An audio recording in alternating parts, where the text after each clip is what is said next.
Welcome back to another video. This will be a short video, just kind of showing you the fish room over the last month on what we've all done. Some new corals, we got some new fish, done a little bit more organizing, got some new lights. So we'll kind of just start with my tank here. Moved a few things around, got a few new types of zoas, got some new plating stuff, got a handful of torches, new ones, some favias. Everything in this tank's doing really well. Phosphates are a little high, so I got a little bit of red cyano, but nothing I can't take care of. Got this big juicy brain coral the other day for a really good price. $120 Canadian. He's probably the size of a football. For the reef right on here, still got to figure out the mounting for it. If you guys have a better way, obviously, or if I want to 3D print a bracket that comes off the lights and, you know, maybe a couple inches, and then I can hold it so I can still get my angle. I like the, you know, about a 45 degree or whatever that is, you know, 30-degree angle, just so that it brightens up just the corals, right? I don't know. I got rid of my hybrid mounting bracket, which I wish I didn't do now. I used to have the hybrid set up with the T5s, and then have room for reef brights, and then you can put the radions in the middle. I'm kicking my ass that I sold that now, but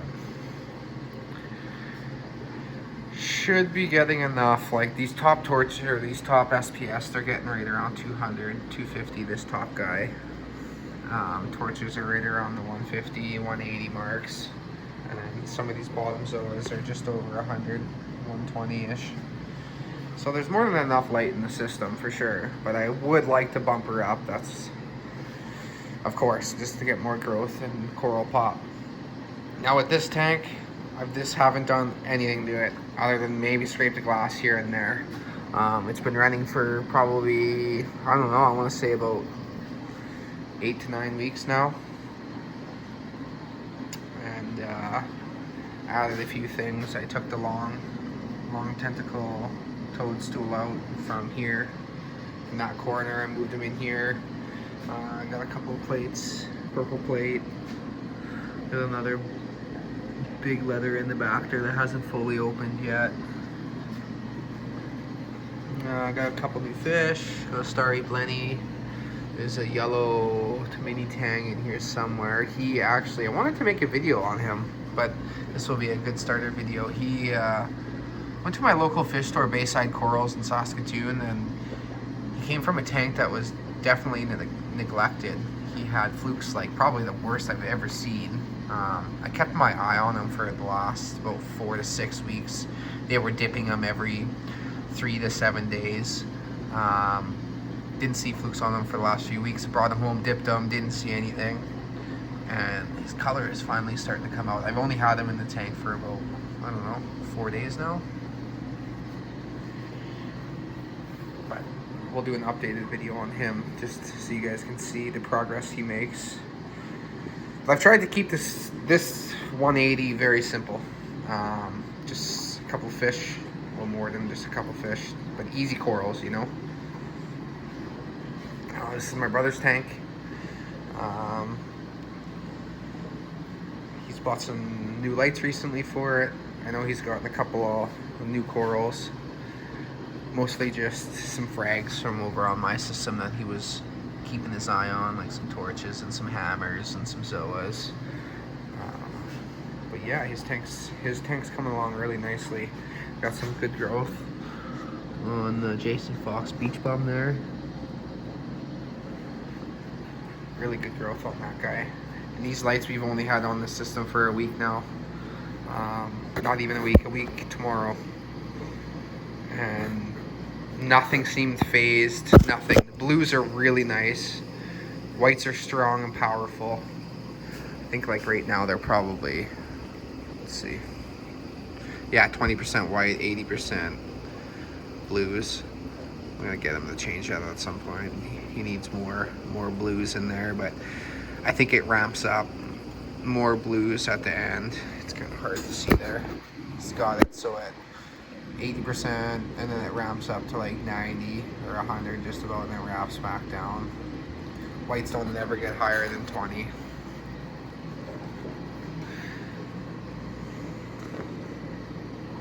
This is just our little quarantine system. Well, it's not really a quarantine as there's corals and other stuff in there, but it's a tank that we use to keep corals, fragged corals, or new corals from someone's system that we're maybe not familiar with. So you know, you can put the corals in here and watch them last, or make sure they do okay for a couple weeks before moving them into the main system. So like, you know, they don't have any what is it called, any parasites or any flesh disease or flesh eating bugs, no aptasia, you know, there's stuff you don't want in your system. So we set it in here for a couple weeks, keep our eye on it. Once we feel happy about that, we move it into here. We also use this tank as selling, for when people come over. You know, 90% of the time this rack is a lot more full than it is right now, but we're just getting out of summer, so it's about time to start fragging some of these colonies that I have, and get back to a full rack. I do have a little 20 up here with some breeding clowns. We're gonna do some more breeding here. I used to do a lot. I probably have old enough videos that I could put together a video of my breeding, but for now I haven't done a whole ton since I moved into this place. It's just been too much work for me with buying a new house and getting a new position at work, and just, you know, life takes over. But I'm gonna have lots of time this winter, so that will be another thing to watch out for. Is if you haven't noticed, there's a pair in every tank and they all breed. I got some really nice helmet heads. This guy's really nice. Some black, some designer Da Vinci's in there. All white with the black in here. Another Da Vinci in single. We got snowflakes. And then we also got bullet holes. Now this system over here, since the last time you've seen me post anything on this tank, we tested nitrates. We were at about 9 or 10 nitrate, which means that the system is cycling. Some people would say, oh, fuck it, throw fish in there. But, you know, it's only been 2 weeks. So the only reason why there is stuff is because we're flash cycling it. I took some media bags out of our quarantine system there. Put them in here just to flash it. Put lots of Fido, lots of pods. Hence why it's quite green, or milky, I guess. But this system's coming along. We got to figure out lights yet. So you guys got to tell me what you guys do for an 8-foot tank. It's working for now, but definitely not for the long run. I don't want to stick with these. 1, they're expensive, and 2, they give off heat. 3, I don't even think they're going to make T5s anymore. Or anyways, from our local guy here, he said that he's not going to be stocking the bulbs anymore, so kind of a shitty deal when T5s have been around for years. But thanks for sticking around and listening to me ramble. Please don't forget to comment, rate, subscribe. Stay tuned for the next video. Got lots planned.